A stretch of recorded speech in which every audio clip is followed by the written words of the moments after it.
board. Yeah, thank you. So your appointment would be through January 10 of 2026, according to the 190 agreement. So I appreciate your commitment to joining the team. And then also Commissioner King, who has been appointed by the Board of Commissioners to be the representative for the county Board of Commissioners. Thanks for having me. Thank you. And that actually runs the same time period through January 10 of 2026. So we have some of the positions that run through even numbered years and some that run through odd. And then there's me. So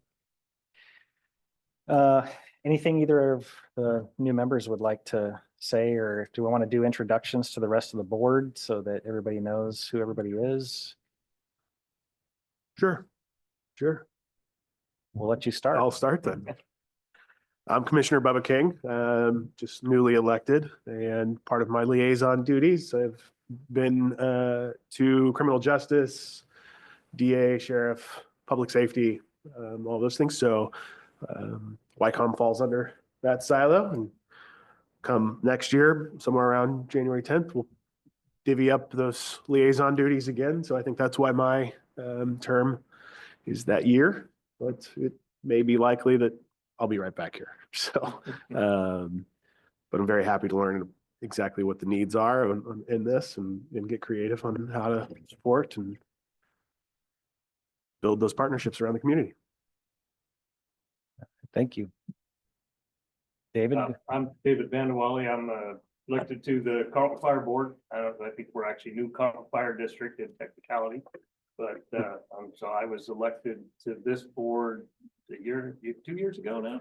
Yeah, I think it's 2 years. 2 years ago. So I don't know exactly when my term runs out, but I believe it's December of this year. But, yeah, I wasn't sure. So, but, let me check. January 11 of an even numbered year. So Any will do. And David represents fire districts sorry. on our board. All fire districts. Okay. All fire districts, everything. Yeah, minus McMinnville or well, yeah, I get. Well, no, technically not. I mean, now. I mean, Correct. well, yes, with the separation of the fire district from the city of McMinnville, David would now represent the McMinnville Fire District as the fire district's representative, and then Councilor Tukalski would represent the city. yeah, that would be correct. So my name is Dan Tukalski of, well, 6th generation Oregonian, so I've been here a long time. I actually work in the private sector. I'm an engineer for a dental equipment company in Newburgh. You probably know who that is. And I've been there for about 20 years. And in my free time, since 2017, I've been a reserve police officer for the city of McMinnville. So I get the opportunity to actually use the YCOM system on a weekly basis. And I know some of the challenges, and I also know some of the great things about it. So I'm excited to be here representing the city. I was elected for a 4-year term to the commission after serving, or excuse me, to the council after serving on the planning commission for 4 years for the city of McMinnville. So happy to be here, happy to work with you, and just it'll be exciting to see what we can do. Thank you. Brandon? Hey, I'm Brandon Dross, City Administrator for the City of Lafayette. I took over for Rochelle Roden when she went to go lead the city of Monmouth. So I am a temporary appointment for about a year or so. I know in my appointment process, there was a express need to relook at this contract and agreement to make sure that if an elected needs to be in this position, it is. But I know that'll come later on in the year after we talk budget and stuff. But I'm still happy to be here. I was the budget committee member last year, so I progressed naturally to the executive board. So that's me. And so Brandon is the representative for all of the other cities that are parties to the YCOM agreement, with the exception of McMinnville. So. and is that all of the cities excluding Newburgh or? Correct. It's all the cities that are parties. So it's Yamhill, Carlton, Amity, Sheridan, Willamina, Dayton, Lafayette. Is the tribe on that too, or is it? No. So they are associate member. Okay. by virtue of their contract for West Valley Fire District, Got but it. they are not an actual Member. full member of YCOM. They're not a YCOM. How do I say this? They're not a full member. Got it. And they're represented by David. Okay. Thanks for the clarification on who's who. So the 190 agreement, I think everybody should have gotten that in your welcome email so that you can refer to it if needed, just to make sure that we cover all the introductions. Obviously, I'm Sam Elliott. I'm the sheriff. The sheriff by the 190 is the chair of the executive board. This is Emily Williams. She's my executive assistant, so she handles both the Teams or the Zoom broadcast as well as meeting minutes and assisting me. And then I just want to recognize our director, Patty, and her operations manager, Steve. So the second page of the agenda for today is kind of our draft calendar for the rest of this year. I did want to, just now that we have all of the positions filled on the board, have everybody review the proposed meeting schedule to look at kind of the plan. We are supposed to meet no less than every other month, or we're required to meet at least every other month. But I also wanted to have a discussion about whether or not the current day and time of the meeting works for everybody, or if we might want to look at that. The current day and time was set up to accommodate some of the previous board members' schedules. And so I know in particular, some of you that have day jobs, if we can maybe look to do our best to accommodate some of those considerations. Obviously, I know Thursday mornings are not viable because that's when the Board of Commissioners meets. And so we've kind of landed on this day to avoid conflict, but I'm certainly open to some discussion about calendaring the actual days and time of the meeting. I'm pretty flexible. I mean, I don't know, I want to make sure that, you have the opportunity to participate as much as you can. So if there's something that we need to try to work around with you, so you're fully informed, I would be okay as long as it's not Thursday night, because that's when I normally have my city meetings. So outside of Thursday nights and Timbers games, but if I gotta call in on a Teams in the middle of the Timbers Army, I'll do it. Public service. No, I probably have the least accommodated schedule, at least I presume I do. This being every other month, I can make it work Okay. if we want to stick with that schedule. If it were every week, that would be a challenge, but every couple of months, I can make it work. Okay. Commissioner? I'm fine with this schedule, I think. I mean, I haven't checked the most recent dates. Those would probably be the closest to being a problem, but I'll throw it in the calendar now. So it's okay for the rest of the year, have it blocked. David? Yeah, my boss is pretty forgiving, so I just. Obviously, I don't have any concerns. We used to hold it a little earlier in the day. It was, not quite 3, but I don't know if that works better for you to push it as late as possible to not interfere. I'd say as late as possible or as early as possible. Either one Okay. of those would work. But I'm yeah. good with keeping it on the second Tuesday at 3 p.m. if that works for everybody.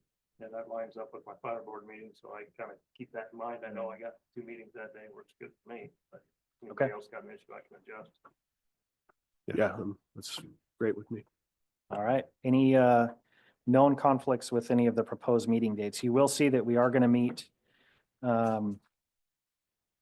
April, May, and June, and that's purely because of the budget process and making sure that we have adequate time for the budget committee.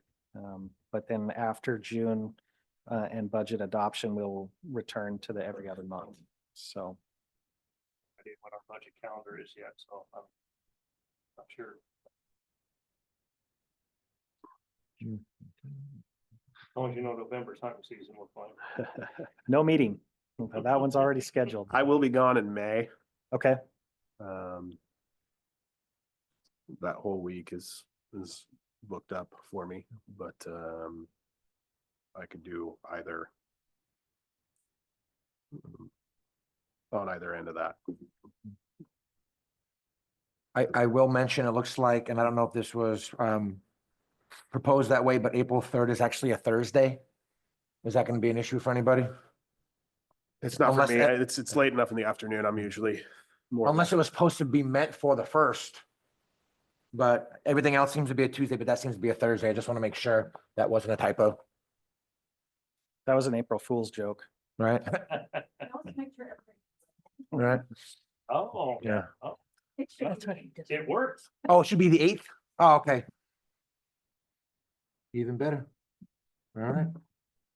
Okay.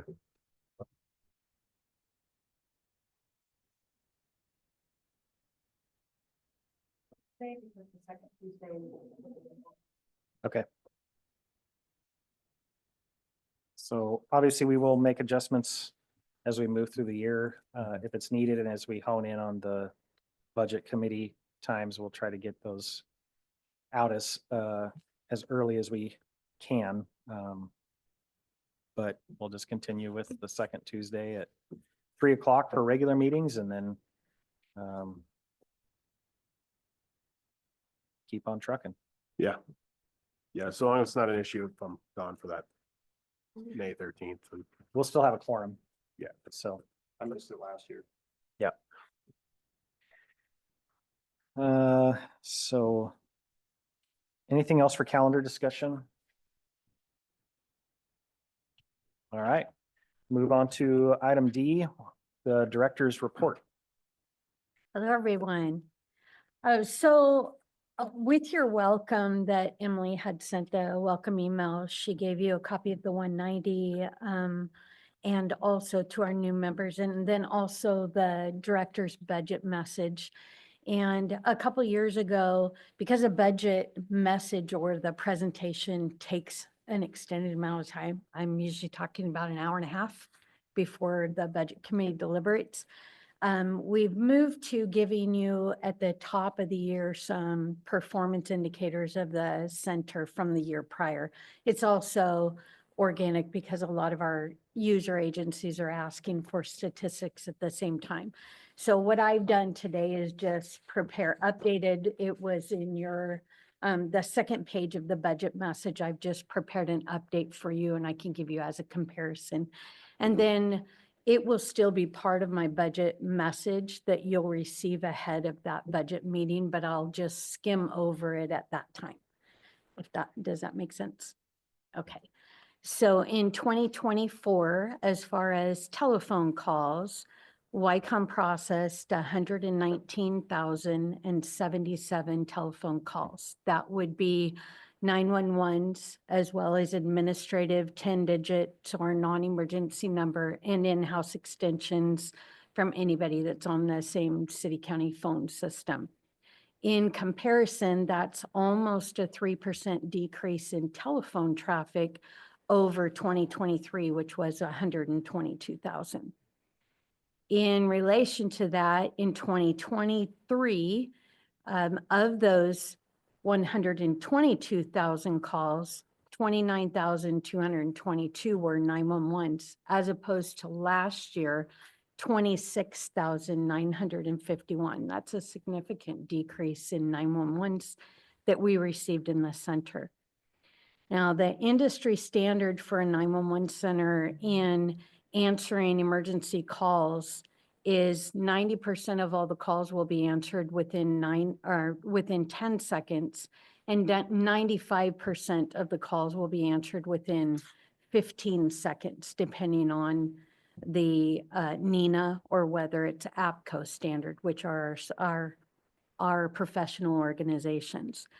In 2024, YCOM answered 96.76% of all 911 calls within the first 10 seconds of them ringing, and we answered 98.56% of all calls within 15 seconds. Are there any questions so far? Okay, so that's our PSAP ring time. And I'll provide a chart to you just as this portrays.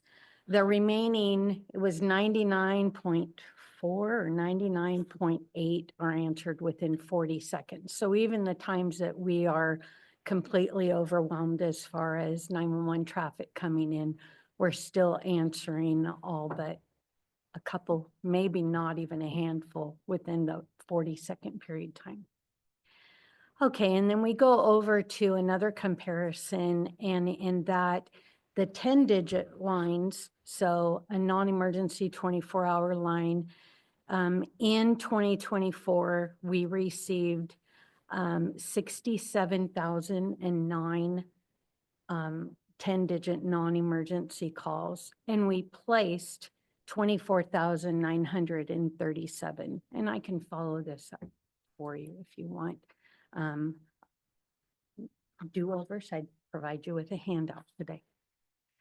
For a total of 92,126 total business line calls that we received and or placed in 2024. That is just down about 1,000 calls from the year prior. So the change in our 3% decrease really came down to less 911 calls. Why? I wouldn't have that answer for you as far as calls coming in from the public. If our business lines went up about 3%, then I would talk about maybe some of our public education on when's a proper time to call 911 and when it isn't. But this does seem to be an actual decrease in telephone traffic. So I would not be able to articulate why that was. As far as another performance indicator that we have is master incidents that we create in our CAD system, computer-aided dispatch, and that's what we use to input the calls for service and track the times of all the units responding for all of our user agencies, as well as all of our partners. And in master incidents created, in contrast to the year prior, in 2023, YCOM created a total of 92,755 unique master incidents. A master incident number is assigned when we have a validated address, a problem code or problem nature or call type assigned to that. A unit has been dispatched to the call and they have an en route timestamp.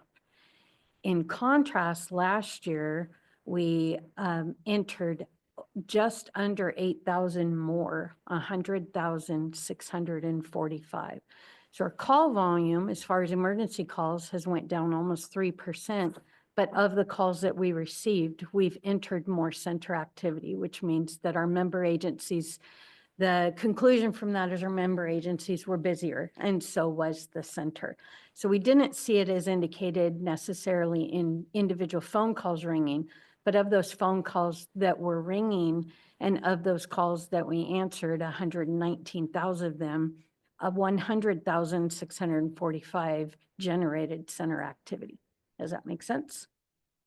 Okay. And then of those 100,645 unique master incidents, we had 82,992 unique events that happened.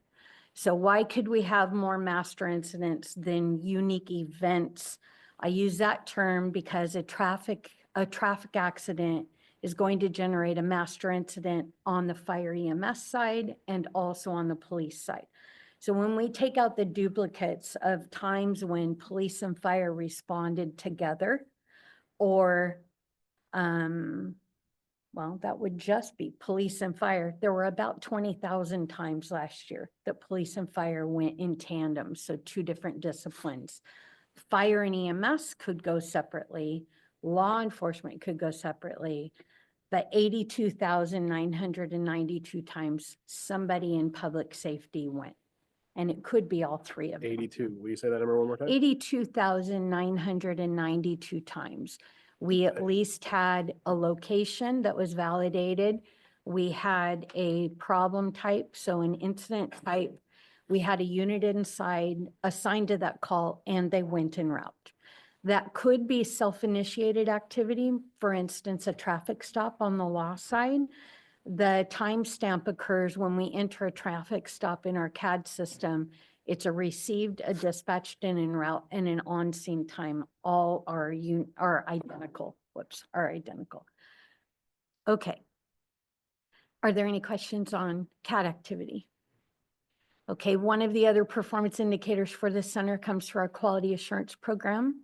Darcy Ann Khalid is she is our operations supervisor, and she manages our quality assurance program, and you can read more about that in last year's budget message. Our agency cumulative quality assurance performance for 2024 for all calls that were dispatched law enforcement specific YCOM achieved a 98.4% quality assurance score. The industry standard is 85%, and we are exceeding to 98.4. The year prior, we were 96.6. Fire dispatching compliance, and I will give you fire calls and more about individual member agencies the next time we meet and talk about member agency activity. So this is limited today to center activity and our performance. Fire dispatch, 99.4% was our cumulative quality assurance score. And these are important to note that within the last year, we had 2 people who were in training that completed their training in calendar year 2024 that entered our quality assurance program. They were in training for 7 months. And as soon as they started into EMD, they started receiving quality assurance reviews. As soon as they started entering and dispatching fire calls, they started receiving quality assurance and law enforcement. And then as they worked without the immediate assistance of their trainer, I guess, or without their trainer coaching them as they took the call and entered the call, they entered the overall agency criteria. So normally we would see these scores go down if our ratio of brand new or inexperienced dispatchers were there. And this is an indicator to Steve of the success of our training program and how we truly are preparing people as they enter the quality assurance process. And with that, in emergency medical dispatch, that's the very first quality assurance that a dispatcher starts into and starts counting. The year prior that is scored a 10, and I'm 10 meaning high compliance. That's the highest score that the agency can receive. And we, as an entire agency, were scoring a 9.29 in 2023. We have seen that drop in 2024. 8 is achieving compliance, and we are at an 8.53. The nice thing about our quality assurance program is we can go back and look at individual case reviews, and of 10,017 incidents that were ran through our emergency medical dispatch protocols, Darcy and Steve reviewed just under 1,600 of those, or 16% of those. So we have a good sampling of what our true performance is, which also indicates to me that all of our members are still meeting that criteria. So what you've seen is over the last couple of years through attrition, we had some that were scoring 10s or 9.8s who have moved on, and we have new members moving in that are just above that compliance, but they're still meeting all of the criteria set forth for them. So I'm encouraged and still very happy with this score, even though you see it slightly down from the year prior. We are meeting our requirements for emergency medical dispatch. Any questions on that? Yeah, what was the quality assurance industry standard percentage? I'm sorry, say that. What is the percentage of the industry standard for quality assurance? So industry standard for law enforcement and fire calls is 85%. Those are on a 0 to 100. And for emergency medical dispatch, we do that through the International Academies of Emergency Dispatch. It's called ProQA, or Priority Dispatch. Their numbering system changed several years ago, and instead of a percentage 0 to 100, it's 0 to 10. So anything higher than an 8 is high compliance. If you're at an 8, then you are meeting compliance. 6 to 8, you're needing improvement, and anything below a 6, you're failing in your compliance score. And that qualifies the individual and the agency for remediation. Thank you. So, any other questions there? So the last component that I have for you is we've been talking for several years, YCOM through initiatives joined the American Heart Association to join with our partner agencies to try to get hands-on chest, the first compression delivered by a caller, a third-party bystander, to get the time frame down from when they place the 911 call.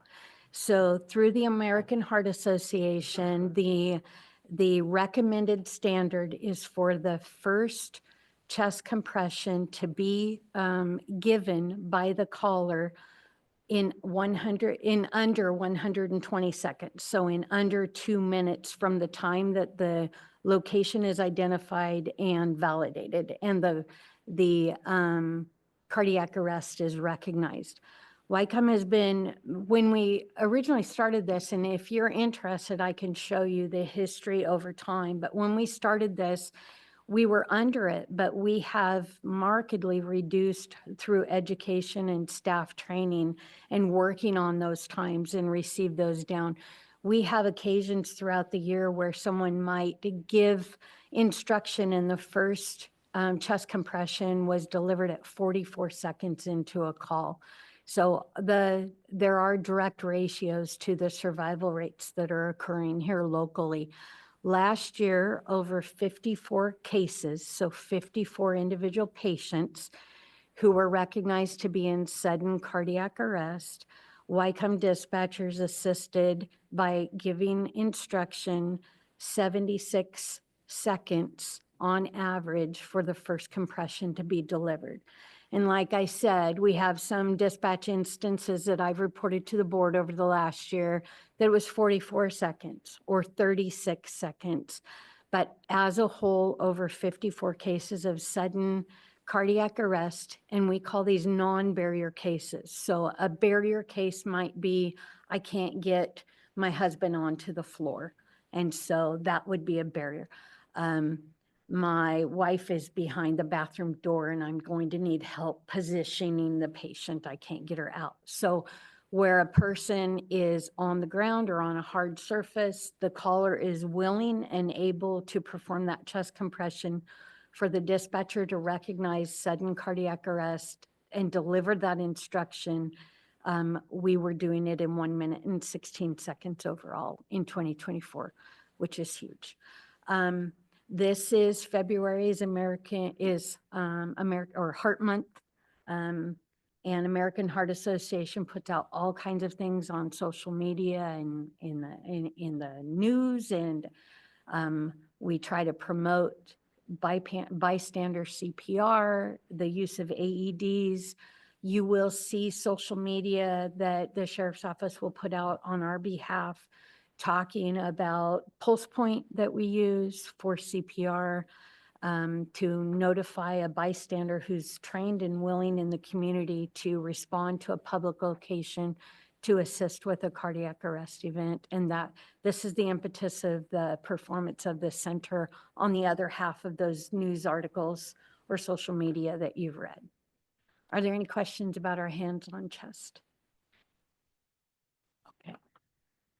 So I promised some statistics, and Emily will be managing that throughout the month of February on behalf of the Sheriff's Office and for YCOM. And so you may be asked in the public on our performance over 2024. Some of the things that I've shared with you will be going out on social media, and I wanted to make sure that you heard them first before someone might ask you about them.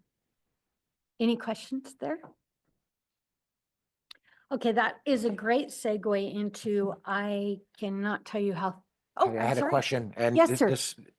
it's relative to the pulse point. So this past weekend, I noticed there was a couple of situations, and it asked if you had like CPR, but when you click yes, it said like the system was down. And I noticed that a few times this weekend. I don't know if anybody else noticed that. I haven't seen that before. And so I don't know if Bye. if that's an issue. I just need to reach out to maybe call YCOM and just let y'all know, hey, I tried to do this, but it tell me the system's down, or is that something I direct to you or somebody else? If you could send an email to Steve or myself, then we can go back through Pulse Point and they can actually trace that back and tell us what was wrong at the time. Okay, I'll do that Yeah, next that time. is not something that you should expect to Okay. happen. Thank you. Yeah, thank you. Along the lines of Pulse Point specifically, we have been working with our member agencies as well as developing additional internal controls so that we will be putting out some social media to the general public that businesses can go on through Pulse Point or actually through our website and register their AED or give us additional information, hazards about their business, key holders after hours, as well as through the Pulse Point app. They can go directly to Pulse Point and register their AED locations. And then Pulse Point, through our relationship with them, will notify us that there are AEDs, a whole chunk of them waiting for us to approve. And once we do and confirm that, and we confirm that we have that, when a 911 call comes in and it's a cardiac arrest and our dispatcher navigates to Pro QA and starts giving cardiac instructions, Pro QA will be notified of those AED locations that we can instruct the callers as well as if you are a Pulse Point member and you've signed up for the CPR alerts, you will be notified as a bystander of where the AED is.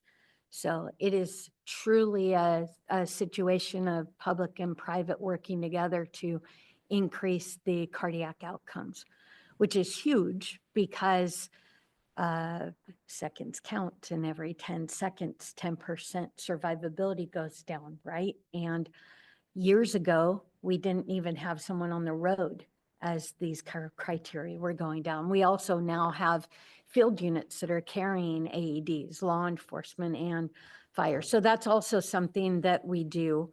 And I appreciate being able to tell you that we also will broadcast over law enforcement radio when we have a cardiac arrest on the EMS side, so that you have literally the first responder who is available. And that's why you're seeing more and more of those success stories directly related. Any other questions on statistics? So I was going to say, great segue.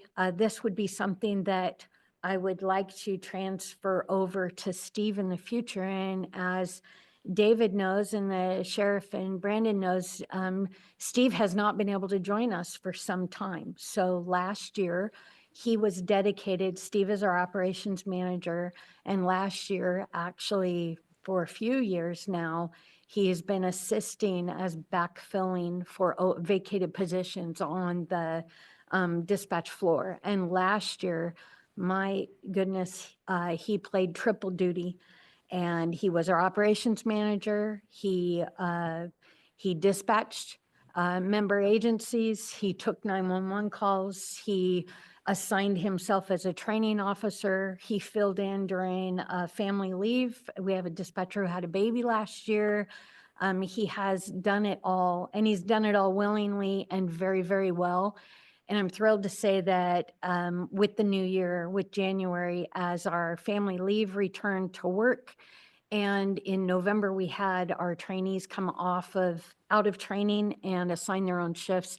Steve is off the board. I am grateful also for the relationship that we have with YEA, which our telecommunicators are part of an association.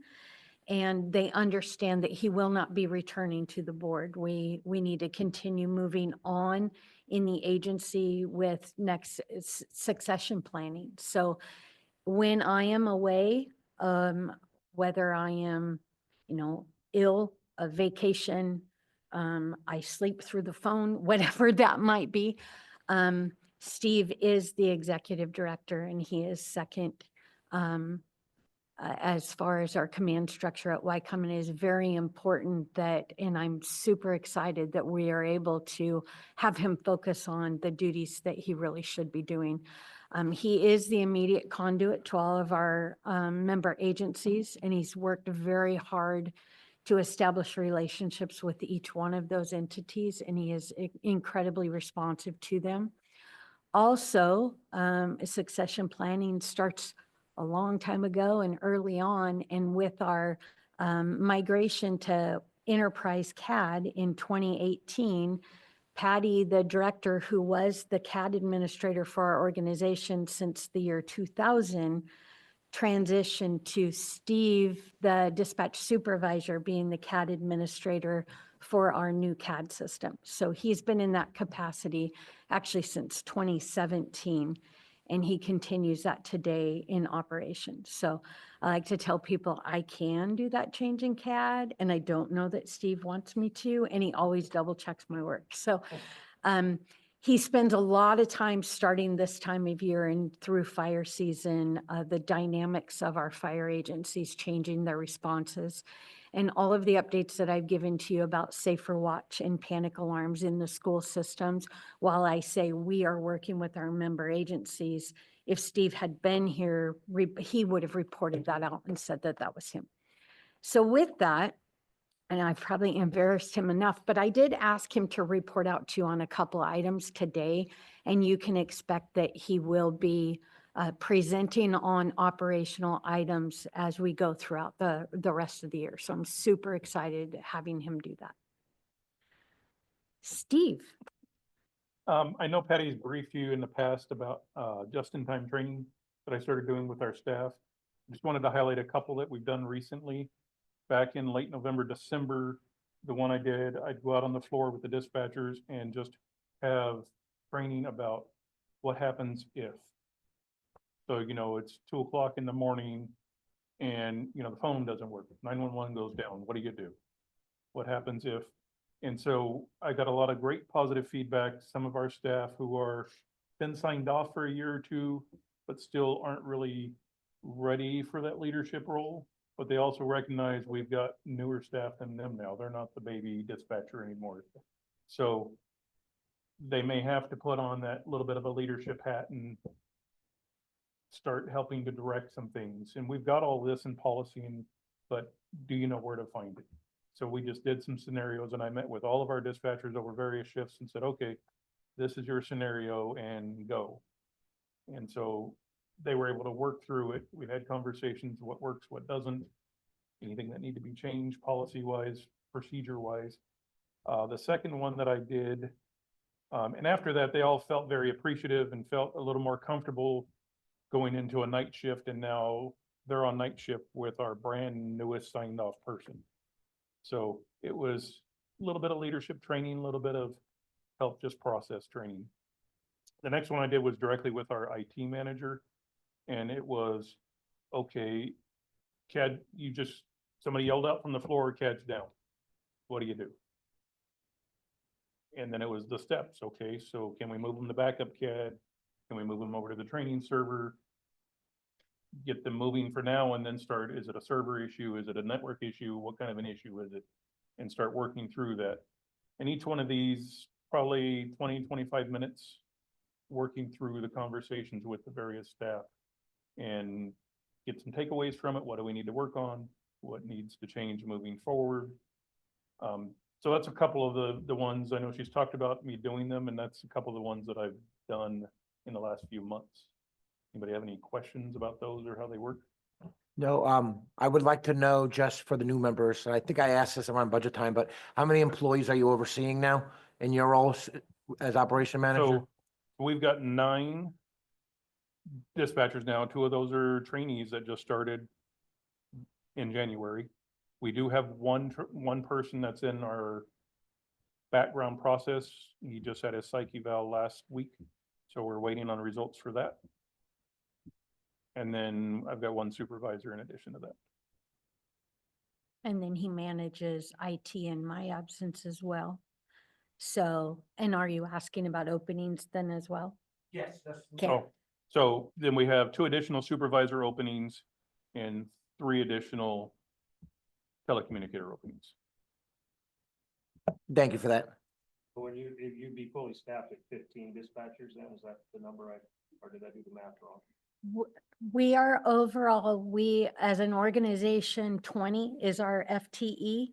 That includes 13 dispatchers, 3 shift supervisors, an operations manager, 2 IT, and the director.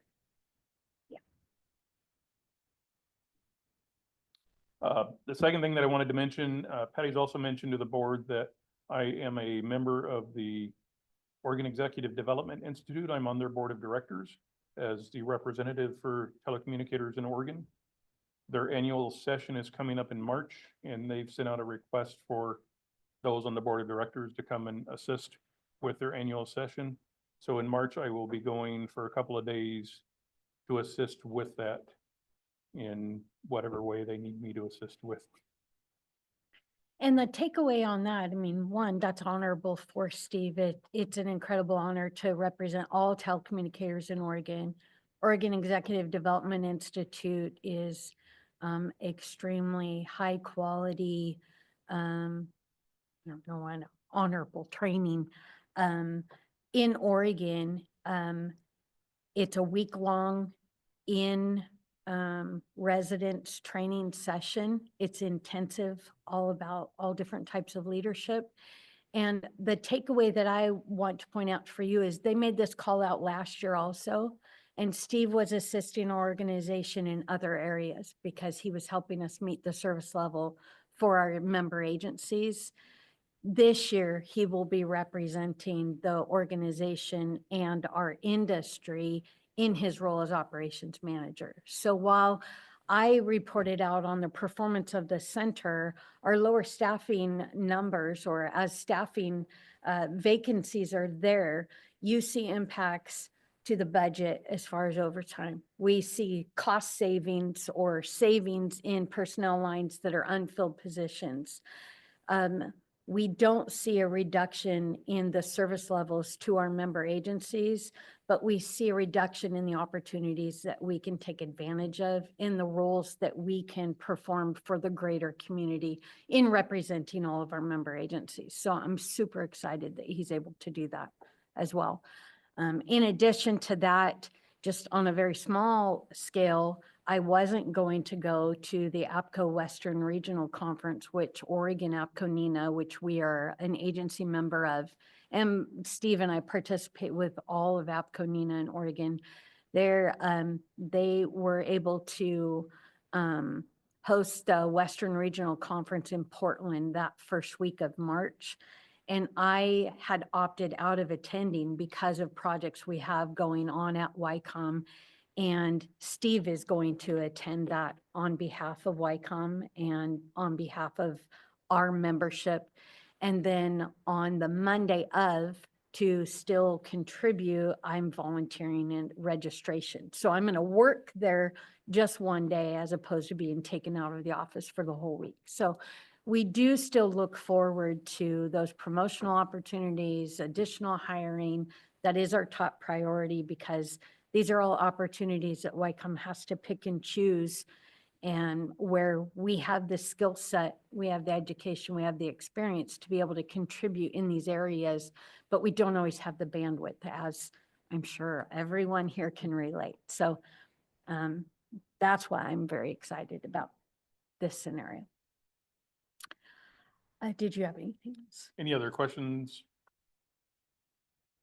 I actually did have a question. You said that you're allocated 13 dispatchers, is that correct? And you're down 3 right now?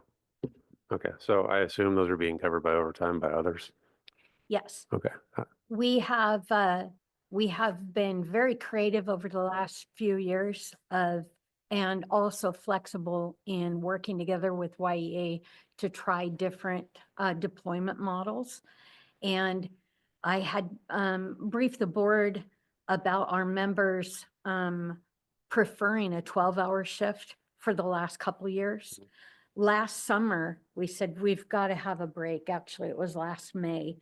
And I went to the union and said, we're taking you back for the summer to a 5/8. There was still overtime involved, but not every shift did everyone have to work a 12. We have the ability there to not have everybody on a 12-hour shift. And a 5/8 shift allowed us for unscheduled call-offs. You could hold somebody over or come in, where that's a lot harder as a 12. Most recently, and a brilliant idea, in November, we came into agreement with them. Our staff are currently working a 3/12 and 1 6-hour shift. They're working 42 hours a week with 2 hours of built-in overtime, and they're loving it with 3 days off.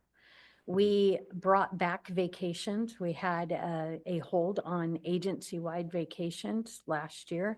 We brought back vacations in January, and we're able to cover those with voluntary overtime, still overtime. So we're budgeted $85,000 for overtime. And last year, our overtime was $215,000. Now, we had the position savings, and the sheriff and I have spoken a lot about at what point we want to try to strategically project when we're going to intersect those, right, of position savings and overtime. And that's the dangers of wanting to bring up your staff and fully staff. And there will come a time when someone's in training, not fulfilling a shift, and we're still backfilling with the overtime. We're almost there. The two that we have right now will significantly reduce the overtime. And you'll actually see right now we are at about $100,000 in overtime. So while we are over, we're well under the position savings. Yeah. And for this time of the year, we are currently projecting to be under the 215,000. So we have, it does feel like we're on the downhill side. Staffing is fluid, training is fluid. You know, we have, I've briefed this board many times about the overhaul to our training program, going from 12 months, 14 months, 10 months. We're down the last 4 trainees. The first 2 were finished in 8 months, the last 2 in 7 months. We believe we've hit our sweet spot.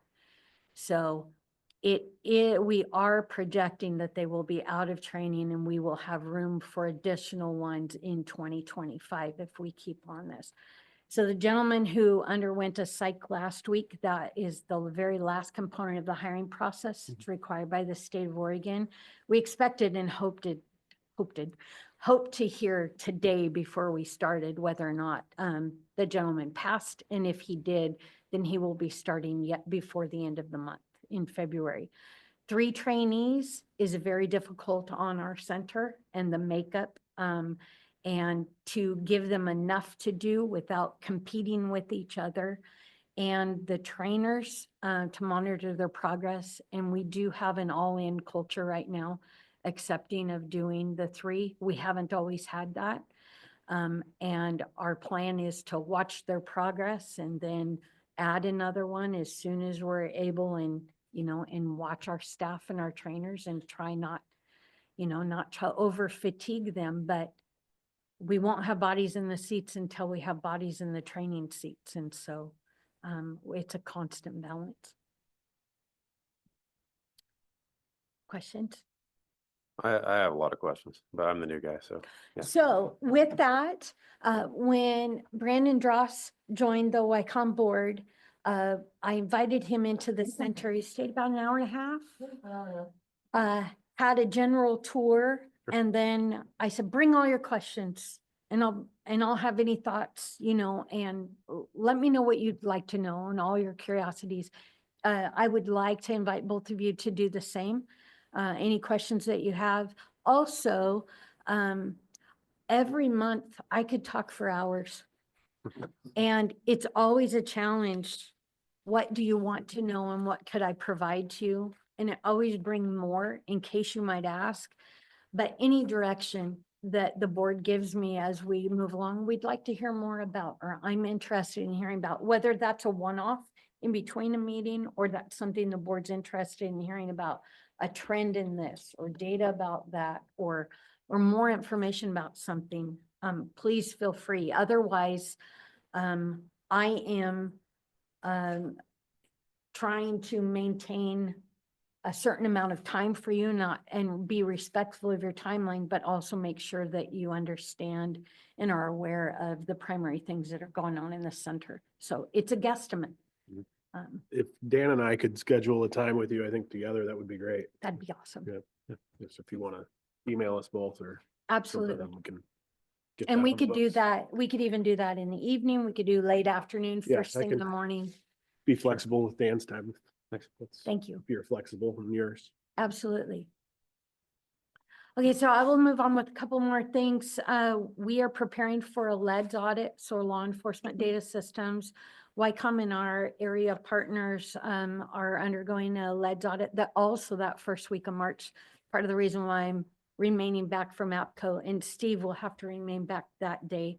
Steve and I are agency tax, which is the head of the organization, of course, and then our local agency security officer, that is maintained by Scott Kirkland, our IT manager. So we try to keep the cybersecurity separate from the certification piece. So it's the certification piece that they are auditing currently. And typically what happens on an audit year is they'll come through and they'll audit our LEDS transactions and our certifications. And then shortly thereafter, they'll notify us that we are undergoing a data audit, so a network audit. And we haven't been told about that one yet. That is a big deal. We maintained the ability to run those transactions on behalf of law enforcement agencies. Aside and as an independent organization, we would not be able to run somebody to see if they have a warrant or enter a stolen vehicle or something like that. We do that by a I just lost it. It's called an MCA. Management control agreement that we have through Yamhill County Sheriff's Office. So they give us the authority as a non-law enforcement agency to perform these transactions. All right, any questions there? Okay, moving along, integrated text to 911. So I've been talking about integrated text to 911 for almost the last year, many months. YCOM had a go live date. We were supposed to be, we still are, the first organization in the state of Oregon that will have integrated text to 911, meaning the same infrastructure that delivers a 911 call to the center will deliver a text call to 911. Today, there are entities in Oregon that have text to 911, and it's a third-party application that literally is a texting app that allows you to text to a dispatcher. The dispatchers go to a different screen. This will be my cell phone picking up, dialing 911 and texting. And it's a session that comes in on our same computer that controls texting back and forth with the dispatcher. Anyway, we had a go live date the first week of December. YCOM was going to be the pilot. We still are. That has been delayed a couple different times. And this is a major project, as that it's the first time in Oregon that the network has been provisioned to carry data over the same type of infrastructure that today only voice does. The delays are not on YCOM's end. Our CPE, so customer premise equipment, is provisioned for it. Our dispatchers are trained. Our policy is ready and has been put out. We are ready to go. And what we're waiting for is partway through, we were about a week out of our go live. My operations manager asked them a question and said, I know we're the first to go, but I'm wondering, will we have the capability, once CCOM goes, Clackamas County right after us, to transfer a texting session to them? Today, we transfer live 911 calls. Can we transfer a session, and do they get the script of the call before? And there were crickets. And very shortly after, Lumen and Trado and Motorola said, we've just had a meeting and we've met with our engineers and we're redesigning our network. And we have some things that we want to work on before we roll it out. So we're going to delay your go live. Our next one was the 18th of December. And on the 18th of December, they said, we're nowhere near ready. We're not in agreement to what the diagram's going to be. So We are told by OEM, talking to all of the 911 centers, oh yes, YCOM is going to be live by the end of March, but we don't have a go live date. This is important to you in that, and especially for our 2 new members, when they turn it on for us to test, it's live. There's no way that the system knows that Patty is trying it out so that I can chat with Steve and make sure it went through, or that the 16-year-old is at the high school and wants to text 911, and that one shouldn't go through. So we have primed all of our member agencies. We've asked for their help. It will be a silent as far as the public goes. We will not announce that we are live while they are doing testing. And it's very important because the snags are going to be in the network. So we want to make sure that the public is relying upon the phone call right now. Then we will have a phased approach, and we will ask you all for your help with your social media to let people know that Text 911 is available in our jurisdiction. However, the tagline is always going to be place a voice call if you can, text if you cannot.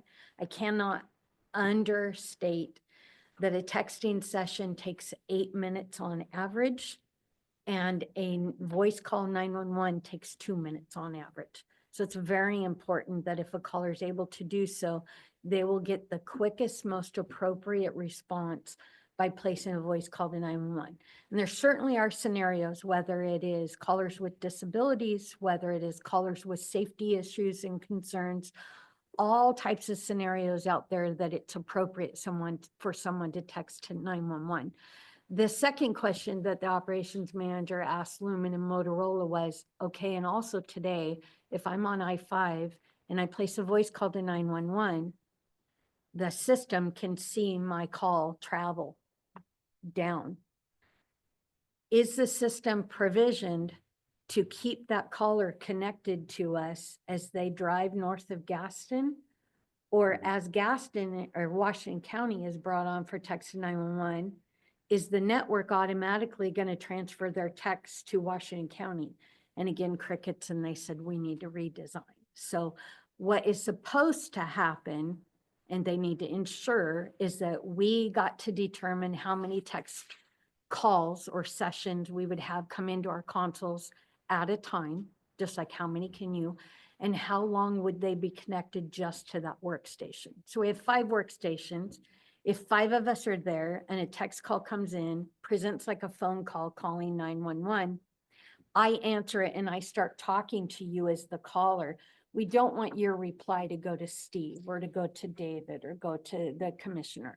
We want your reply to come right back to me. So we've set thresholds. For the next 10 minutes, you and I are connected. So we have policies that says Patty doesn't get up and go down the hall if she has a live texting session, right? It's no problem if I just answered a phone call and I hang up and I go down the hall to make a cup of coffee.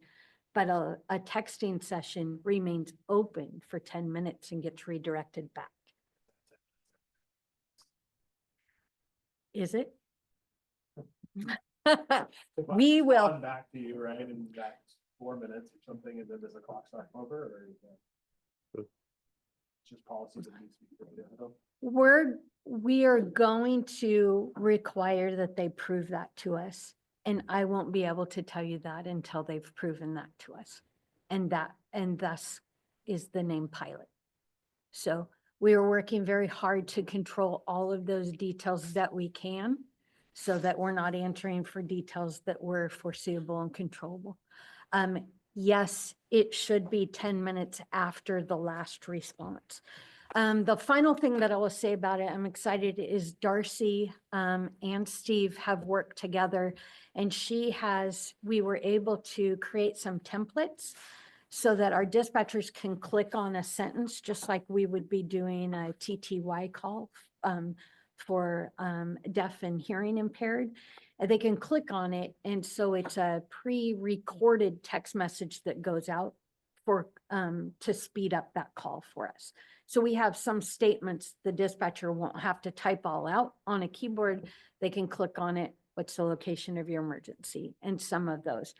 We have templates for medical calls. very big on social media will be, if at all possible on a medical call, place a voice call, because that's how we have this back and forth positioning the patient versus texting and then doing something. Any questions there? Okay, a couple more items for you. I wanted to call it the 335-33 line, which I will be presenting you with a budget projection the next time we meet. That is a line that we have for OEM reimbursement, so the Department of Emergency Management. So we have three different ways that we receive revenue at YCOM. The 911 excise tax, that's through a 911 distribution to 911 centers. We receive reimbursements for qualifying items through the Department of Emergency Management, and we receive user dues. The only way, if our budget grows, the only way that we receive more money is through one of those three mechanisms. Otherwise, we have no way to increase anything. We don't receive taxes. Our members are taxing authorities that collect taxes and pass it through member dues. So with that in mind, that 335 line, it's exciting. Was budgeted for 43,000 for OEM reimbursement, and year to date, fiscal year to date, we're at 53,000 currently. We were able to get some back GIS payments that they lifted more qualifiers, and we put in for additional reimbursements for GIS work that Tim Vanderwilly does. OEM was willing to pay for a portion of our UPS maintenance, about $2,200, I believe. And they just were willing to pay for Esri software. So we still have 2 more quarters of reimbursement that we can do for GIS. So I do expect that revenue to go up higher, which does help to do things like offset overtime, for example, and some of our other lines. So I'm excited about that. So year to date, we're at $53,000, and we have 2 more quarters that we can put in for up to $13,500 in reimbursement for GIS. The last time I met with the board, I let them know that while we qualify for $13,500 right now, bandwidth wise, we can't afford to utilize the employee who does that for the amount of time that it takes to recoup that cost. We need him in other areas. But so far we've had reimbursements of about $7,000 to $9,000. So I would expect about another 14 to 18,000 on top of the 53. So that's something that is exciting. Finally, there are a couple legislative bills. I am on the Oregon Apconina Legislative Committee. It works very well. The sheriff of Yamhill County is the liaison to Oregon Apconina, and he also participates on the OSSA Legislative Committee. So we have a big voice in pending legislation, and we also help each other out by bringing items up for discussion in our own associations. And I wanted to let you know, David, for our fire members, there's currently a House Bill 3150. It establishes an income tax credit for volunteer firefighters. So your firefighters and agencies will want to follow that. Currently in committee, not in the clear, but House Bill 3150 is one to watch. House Bill 2136 directs the Department of Emergency Management to develop and implement a program to award grants to fairgrounds, county fairgrounds that use it as an emergency evacuation site. So potentially that's additional monies for us as well. So those are ones for us to watch, and through your own associations, provide support on, direct back to our members, which of course helps YCOM in the process. There are several others that Apconina is following. There is one, so we've talked a lot about Safer Watch. I won't go into that, but I had told you that there was some false information out in the community that they thought it was a law in Oregon that there must be panic alarms inside the schools. You're now seeing renewed legislative effort for that. It's House Bill 3083. And it directs schools to consider the use of a panic alert device as part of their school safety plan. So a lot different than what was being stated. There are some states that require a panic button connected to 911 inside every classroom. And Oregon is just taking a very slow approach. So locally, our schools are working towards that anyway, but I wanted to let you know that the actual, I'm speaking about the law, this would be the first time that there would be some type of law on the books that says they have to consider it. So they have to go through a process and considering. I think in the interest of time, I will stop there for today. Again, if there's something that you thought that I was going to present on today, please don't hesitate to let me know. I will prepare that and present that when we next meet. And I just look forward to working with everybody. All right, any questions for the director or Steve? Brandon? Thank you, Sheriff. Ahead of, I know you're going to bring something regarding the dues in April. But for those cities that are already kind of starting their process, do you have any range of what you're looking at proposing to us, just so maybe this can kind of help more. I know there's probably going to be some increases to sheriff contracts this year, that some cities are going to probably be looking at a significant increase. And I want to make sure that what we do as a board is not going to hurt them even more with what may be coming with the sheriff's contract. But I just want to make sure if there's discussion with that, we can make sure that we look at both sides of that. I first absolutely appreciate how you navigated that question, because those are courageous conversations for sure. I've been asked that by a couple of our members. It is very difficult to be YCOM who goes at the end of everyone's budget process, knowing that we affect it. For many years, our members could say 3%, and they budgeted 3%, and YCOM would be on some side. We rebalanced our revenue lines by taking the full weight of all of the tax revenue that we received. And again, and I'm sorry, this is the preempt for our two new members. If the budget raises today, the only way that YCOM can receive additional revenue, now we've gotten, the 911 tax has flattened out. So we have an idea of what this year, it was budgeted $890,000. We budgeted $43,000 for reimbursement. As the budget grows and as needs increase, the only recourse that this board has is to increase member dues. So with that, the situation has changed, where it used to be 911 tax went into reserves.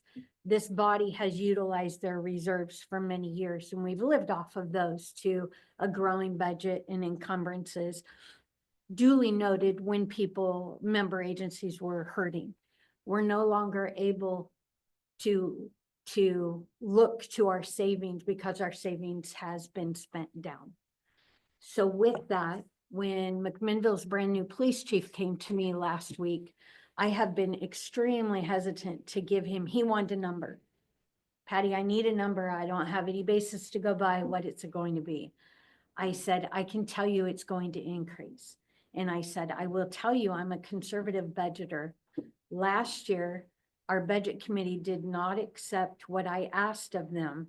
And I'm grateful for that, because last year they approved, our board ended up adopting a budget and approving a user dues increase that was higher than what I was asking for, because I was asking for the very bare minimum. And I'm grateful that you didn't do that, because I am concerned about our carryover balance, our ending fund balance. So when I look at today's budget, we're doing very well spending within our means, but I need to spend less within our means. In essence, I need to cut my own budget so that I can carry over as much as I can, because what our organization has relied on is a beginning balance of about $1 million every year. And that is slowly going down. So 2 years ago, our beginning balance, and I will answer as directly as I can. Oh, no, you're okay. 2 years ago, our beginning balance was 1.3 million. Last year, our beginning balance was just over 900,000, and then 100,000 reserved. So we carried over $1,020,000. So Our budget got reduced before we ever went to the table. So And this there's, year I there's like a would've asked- county thing, sorry, but there's like a county thing. If I recall, previous Commissioner Burschauer had said, there's like a certain amount of money you cannot not deplete from your cash carry forward, right? Like a Yes, 10% and- thing. And Ken Huffer acts as YCOM's budget officer and rely upon him to address the board and give you advice and input as far as how low we can go. Well, if you look at this year's budget, what we adopted, the ending balance, knowing that we would have positions that would go unfilled because we couldn't physically fill them. Knowing that we had some cost savings all down through the personnel lines because that meant that we had less retirement, less health insurance, et cetera, et cetera. Knowing that we had a virtual hold the line budget except for required COLAs and such like that. Our ending fund balance was, if everything was spent, and so what I asked for, our ending balance would have been $328,222. The board came through and reinstalled, or the word is not, brought back cuts that I had made before I ever came before you. And so that number's sitting at $51,000. Are we going to carry over 51,000? No, I'm not here raising an alarm and a flag. But I will tell you, most certainly, I will be here before the budget committee asking for more money. If we increase user dues, and I hate to put out a number, but I'm going to give you the same, my example to McMinnville's chief was, I said, I don't know what the number is going to be. I do know that our budget is going to rely upon user dues increases. And if I do a stab in the dark at 8%, the organization collects $146,000 additional in user dues. That is a stab at the dark. I cannot tell you that I need $146,000 additional. What I can tell you is it's a bargaining year with our contract, and we're doing cost calculations. We haven't started those contract. We've started the process for negotiations. We've not been at the table together. I can tell you that Steve and I are going to the CIS conference at the end of February, and I can't remember the last time that medical benefits did not increase. And we have employees that have families and cost sharing. It's a 93-7 split. We have indicators, HP. Last year, I walked into the budget and said, last month, HP said, you have a 16% increase. We didn't have a contract with them. We have an annual, 3 years at a time contract. And they said, we've redone our pricing at 16%.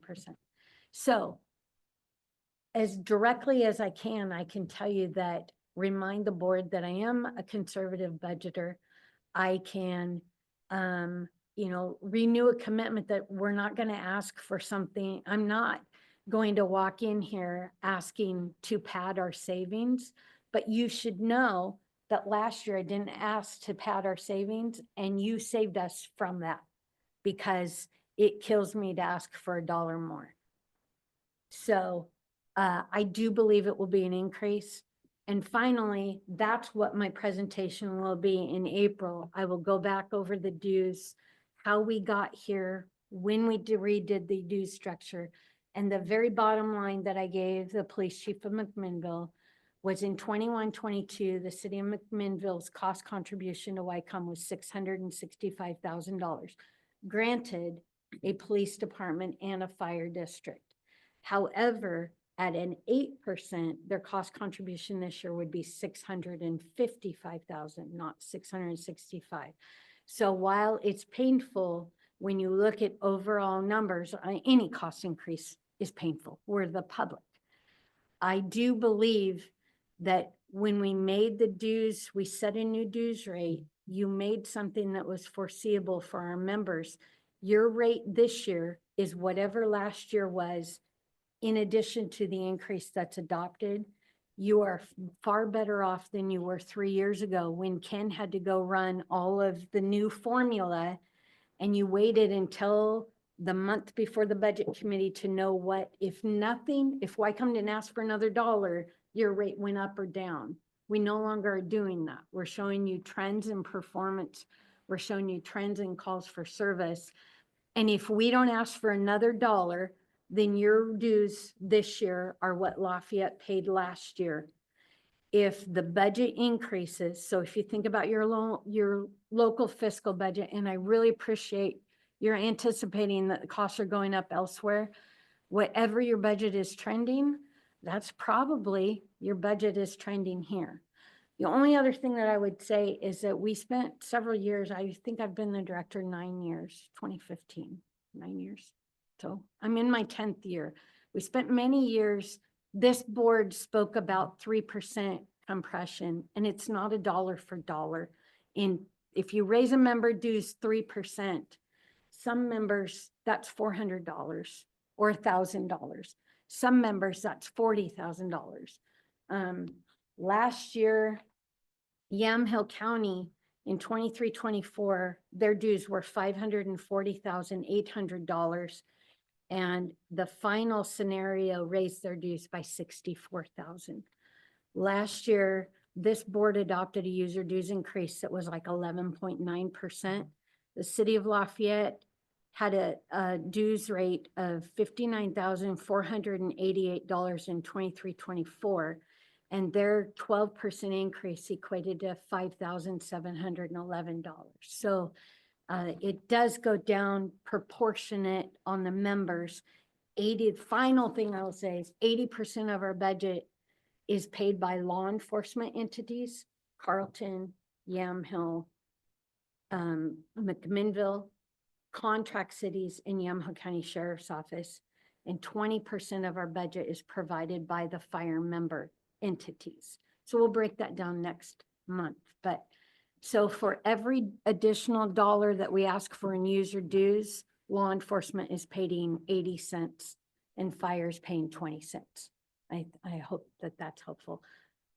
As most direct as I can be, I do believe that last year, 2 years ago, I went to the budget committee and I said, this is what it is, but we had a 1.3 carryover. And I don't know that we're going to have that moving forward. So I do think that our set user dues structure is going to have to be adjusted a couple times until we get, now we've got a flattened out line 911 tax. And I think our user dues structure is going to have to be adjusted a couple times until we can get to something that is acceptable increases year over year. And I think that we're not quite there. So last year was one.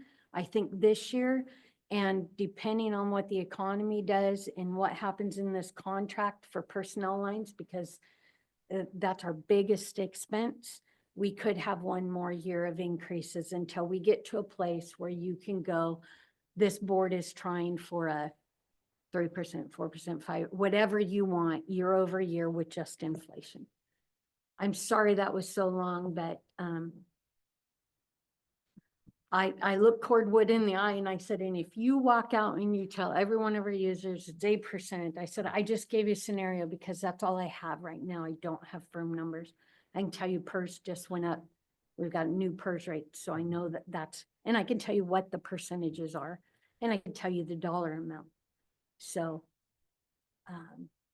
Thank you for that. And I wanted to make sure that the new members of the committee, because I was on a budget committee last year and I was one who voted against it because of, the impact that it did to the cities. So I just want to make sure everybody has that conversation point as we head into it. I did have one question though, and excuse me for the naivety of asking this, because I know YCOM employees are not Yamhill County employees, right? correct. No. They have their own, we have an association, so a union, and they're of emergency communications specialist only. So we will only ever have 13 union members. And actually of the 10 that we have today, one of the employees who could be a union member opted out. So they have 9 members. And we have, for my entire career, had 3-year contracts. I wouldn't expect them to do anything differently. Typically, it is, and then the last two contracts, this is why I'm eyeballing financials. The last two contracts at the request of the union, they have rolled the contract with financials similar to 6 years ago, 9 years ago. So we do have a mature contract. Both attorneys speak to that. It's a mature contract. There's not a lot of tweaking to be done, but as socioeconomic interests grow and change and are flexible, we could certainly have some asks from our members that we've never had before. And for YCOM, it always comes down to there's so much money, and do you want it in percentages or stipends or longevity, or it's all financial. So if YCOM pays more in health insurance, that's less that you can afford in raises and et cetera. And then of course, comparables. So, and right now we're talking about comparables. Is your contract up before or after May? June 30th. Okay. One last thing on that. So the reason why I asked that is in terms of negotiation power with like CIS, like YCOM can't negotiate like for benefits that would that Yamhill County employees are kind of, they're completely doing separate things. Like there's the only thing that we really share really is going to be Ken as a budget officer and some Yeah. staff. So we're So- completely independent on trying to negotiate anything with them. Okay. We have our own labor attorney, Diana Moffett with Government Law Group. She bargains. I've been at the table for 30 years on one side or the other of the table with YCOM. So I have that history piece. Steve will be joining this year, bargaining on behalf of management, and Diana Moffett. And where local, it does only as far as what are the trends that Diana is seeing in settled contracts. Most certainly. But yeah, there are independent associations, Yamhill County and in of the other cities. The one big change up for us this year is that our association for over 30 years had the same attorney. So we had two attorneys that are used to, same rules. Some things were very efficient. They have a brand new attorney. Their attorney in the life of this last contract retired. So they have Jason Wyand. Yeah. And he is representing them for the first time. So there will be some, which is, Commissioner, to your question, will it be settled before May? I would say no. Their prior attorney always preferred to bargain in the fall. And Jason and Diana have made introduction and have shared some historical documents, but we do not have a meeting on the books. We are pushing because we want to be able to project. So we're getting started late. Thank you. Commissioner? No, that's it.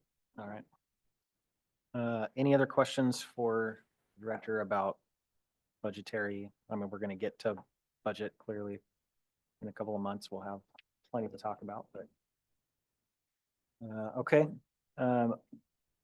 Before we move on to the last item of just confirming the next meeting date, I wanted to bring up 3 different items just to kind of prepare the rest of the board and ask you guys to take the next month where we're not going to be meeting in March and do a little bit of homework and be thinking about a couple of things that are going to be upcoming and that will come back when we meet again in April. So the first is the user committee. So within the 190, there is language that talks about a user committee. User committee is often referred to as user group, but it specifically outlines in Article 5 that the committee is comprised of one representative from each of the parties to the agreement. And those representatives have certain responsibilities and roles as the user committee to report back to the executive board. And so I am going to be reaching out to all of the parties to the agreement, which is all of the cities, the fire districts that are specifically called out, and asking them to provide me with the name of who their representative will be so that the user committee can get reestablished. So I would anticipate that the city of McMinnville, the fire districts individually that are parties to the agreement, they're all going to be asking, what is the sheriff talking about? But just trying to get that user committee reestablished and have that mechanism for all of the users to have that pipeline to both investigate complaints or concerns, but also be able to communicate back to the board. I'm going to be asking them to meet, since we'll meet every other month, I'll ask them to meet in the months that we're not meeting so that they're prepared to report anything back to the board the following month. So just if you get questions from your city, whether it's the city administrator, the mayor, or fire chiefs, the board chairs, I am going to be sending out that request that each member that is a party to this 190 identify for me who their representative is for user committee. The second thing would be, time's going to fly, but obviously the 190 calls out the budget committee and how the budget committee is made up.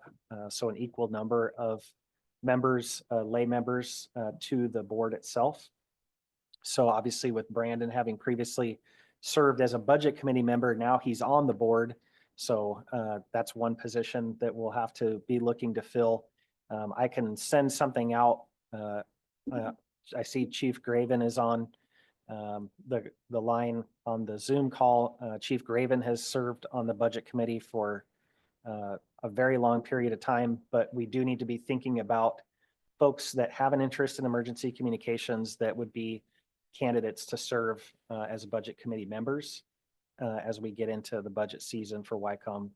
And then the third thing I would ask is the 190 also has a provision that one of the other board members can be the designated vice chair if for some reason I was unable to be present. And so I would ask each of you to spend some time thinking about whether or not serving as the vice chair, at least for the remainder of whatever term you have, is something that you would consider, and we'll take that up as an agenda item at our next meeting. So next meeting is Tuesday, April 8th at 3 p.m. here in room 32. Anything before we adjourn? I will say that I am, as it pertains to most of the agencies here, that I don't know, 2 weeks ago I had a meeting with some of the field reps from Wyden and Merkley and Salinas' office and about replacing microwaves for communication towers. And I think it's a little bit outside of this particular group, but I think somebody should have been reaching out for letters of support. If you haven't, please let me know and we'll get that to you guys. But I think it's very important to be able to get these funds. So yeah, thank you guys. No, thank you. I have seen, I believe, 4 letters that have already come back in from some of our partners. So I think it's well underway. All right. Nothing further, then we will adjourn. It is 4:27 p.m. Thank you.